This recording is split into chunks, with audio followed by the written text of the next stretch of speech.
I might rely on you. But what is it you wish?" "When Mrs. Turner has brought in the tray, I will make it clear to you. Now," he said, as he turned hungrily on the simple fare that our landlady had provided, "I must not discuss it while I eat, for I have not much time. It is nearly 5 now. In 2 hours we must be on the scene of action. Miss Irene, or Madame rather, returns from her drive at 7. We must be at Briony Lodge to meet her." "And what then?" "You must leave that to me. I have already arranged what is to occur. There is only one point on which I must insist. You must not interfere, come what may. You understand?" "I am to be neutral?" "To do nothing whatever. There will probably be some small unpleasantness. Do not join in it. It will end in my being conveyed into the house. 4 or 5 minutes afterwards the sitting-room window will open. You are to station yourself close to that open window." "Yes." "You are to watch me, for I will be visible to you." "Yes." "And when I raise my hand, so, you will throw into the room what I give you to throw, and will, at the same time, raise the cry of fire. You quite follow me?" "Entirely." "It is nothing very formidable," he said, taking a long cigar-shaped roll from his pocket. "It is an ordinary plumber's smoke rocket, fitted with a cap at either end to make it self-lighting. Your task is confined to that. When you raise your cry of fire, it will be taken up by quite a number of people. You may then walk to the end of the street, and I will rejoin you in 10 minutes. I hope that I have made myself clear?" "I am to remain neutral, to get near the window, to watch you, and at the signal to throw in this object, then to raise the cry of fire, and to wait you at the corner of the street." "Precisely." "Then you may entirely rely on me." "That is excellent. I think perhaps it is almost time that I prepare for the new role I have to play." He disappeared into his bedroom, and returned in a few minutes in the character of an amiable and simple-minded nonconformist clergyman. His broad black hat, his baggy trousers, his white tie, his sympathetic smile, and general look of peering and benevolent curiosity were such as Mr. John Hare alone could have equalled. It was not merely that Holmes changed his costume. His expression, his manner, his very soul seemed to vary with every fresh part that he assumed. The stage lost a fine actor, even as science lost an acute reasoner when he became a specialist in crime. It was 6:15 when we left Baker Street, and it still wanted 10 minutes to the hour when we found ourselves in Serpentine Avenue. It was already dusk, and the lamps were just being lighted as we paced up and down in front of Briony Lodge, waiting for the coming of its occupant. The house was just such as I had pictured it from Sherlock Holmes's succinct description, but the locality appeared to be less private than I expected. On the contrary, for a small street in a quiet neighbourhood, it was remarkably animated. There was a group of shabbily dressed men smoking and laughing in a corner, a scissors grinder with his wheel, 2 guardsmen who were flirting with a nurse girl, and several well-dressed young men who were lounging up and down with cigars in their mouths. "You see," remarked Holmes, as we paced to and fro in front of the house, "this marriage rather simplifies matters. The photograph becomes a double-edged weapon now. The chances are that she would be as averse to its being seen by Mr. Godfrey Norton as our client is to its coming to the eyes of his princess.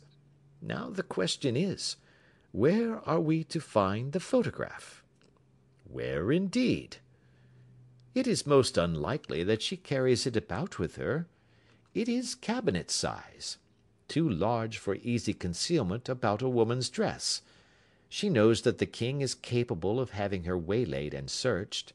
2 attempts of the sort have already been made. We may take it, then, that she does not carry it about with her." "Where, then?" "Her banker or her lawyer. there is that double possibility.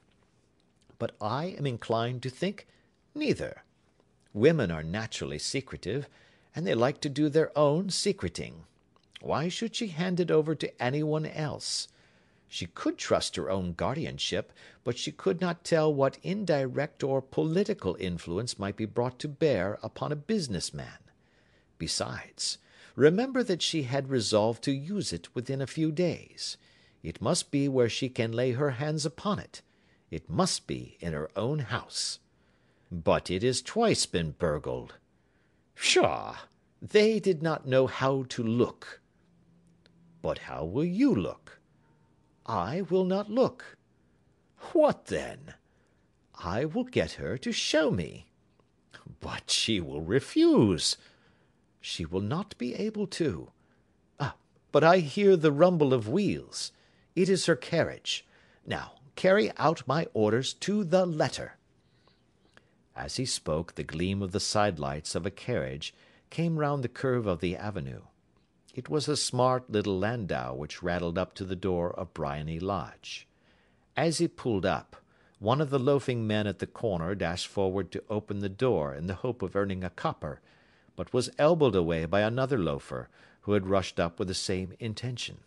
A fierce quarrel broke out, which was increased by the two guardsmen, who took sides with one of the loungers, and by the scissors grinder, who was equally hot upon the other side.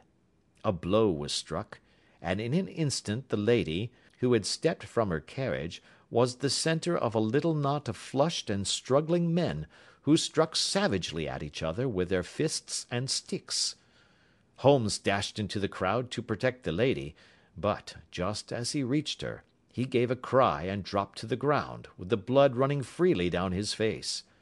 At his fall the guardsmen took to their heels in one direction, and the loungers in the other, while a number of better dressed people, who had watched the scuffle without taking part in it, crowded in to help the lady and to attend to the injured man. Irene Adler, as I will still call her, had hurried up the steps, but she stood at the top with her superb figure outlined against the lights of the hall, looking back into the street. "Is the poor gentleman much hurt?" she asked.